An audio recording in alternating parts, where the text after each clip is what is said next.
If you look at how the battlefield has evolved over the last few years, particularly after the start of the Russia-Ukraine war, uh, battlefield is now saturated with resistance to drones operating by merely communicating with the ground controller on the ground, as well as by leveraging the global navigation systems. And therefore, because of not having access to both communication at times with the controller, as well as not having a knowledge of the global position of the system, it is becoming very difficult to operate this technology and this capability, particularly when you want to operate in environments which are well beyond the capability of what can be done using a first person view, which is flown without the need of these aids at this point in time, using technologies that are still able to survive these environments. But they are very, very rudimentary, and there is no automation in those technology and those capabilities. But if you look at deeper capabilities of surveillance or deeper capabilities of striking, drones have to become autonomous. They have to have capabilities of resisting jamming, both for communication and GPS. And the evolution of the technology is moving in the direction where the need for onboard compute for onboard autonomy, the need for resilience to GPS, and the need for communication resilience is going to become paramount for operational effectiveness going forward. So I think when you look at an operational environment where earlier there used to be no active jamming of the drones to prevent their incursion, it was easy for the drone to find its position and be able to lock onto targets and do its operations without having any resistance to those effects. But now, with actively jamming happening on the ground, detections happening early enough for those counter drone systems to activate themselves quickly, it has become difficult to operate and navigate in that environment. And then on top of that, you have to precision target certain objectives, and those targeting of those objectives has to be very precise, which cannot happen unless and until you have an ability to geolocate yourself and get a sense of where the target is in the real world, right? And what are you observing, and how to pass on those and that information to somebody else that they can do the action that is necessary if coordination is required. So this entire spectrum and the complexity of operating in an environment where global references are not available, you have to figure out a way of surviving with local references and find a way of computing all of those references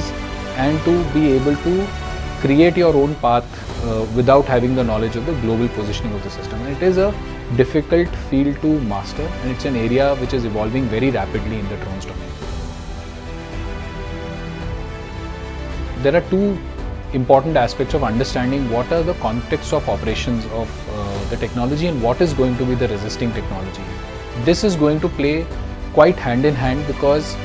once we master a way to resist a specific type of jamming environment, there may be new methods that our adversaries may come up with, and therefore this is going to be a field that will need continuous evolution.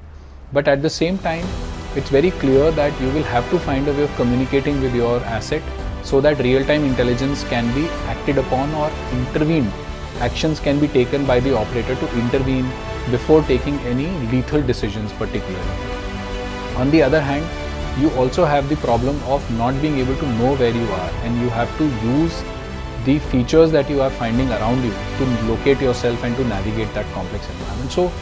finding those technologies that can survive, that can push through your ability to communicate with the platform and can continuously locate the platform by the platform itself, and then be able to retrieve the platform if that is the objective, or to be able to go and target something if that is the objective. Both of these will have to be mastered very, very effectively for the systems to survive. I think EW and drone operations become more and more complex given the challenge of the density of our deployment in certain areas. We have a lot of hilly terrains, mountainous regions, so drone deployment itself is challenging at times. On top of that, you have to resist an adversary who is blocking you from doing your operations and movements freely. So it is more complex. Plus on top of that, because everything is not connected, it ends up creating an environment where you are essentially forced to take care of yourself, and sometimes you will be subject to friendly fire as well, and therefore you have to be able to operate in those kind of complex conditions in the short term. In the long term, as the army has declared that they want to make this year a year for networking, I think it will become a very, very useful endeavor to make sure that friendly systems are able to operate without friendly fire, both in the EW domain as well as in the domain of kinetic action. But at the same time, we are still able to resist our any incursions from our adversaries. So in the near term, we will have to react to what we have seen, observed, and make sure that we are able to at least resist that. In the long term, probably most of these capabilities will have to become software defined so that they can evolve as the threats evolve. And we need to have very tight coordination between the operator and the provider of the technology, so that the loop of evolving can be shortened to as small as possible, so that operational effectiveness is not lost.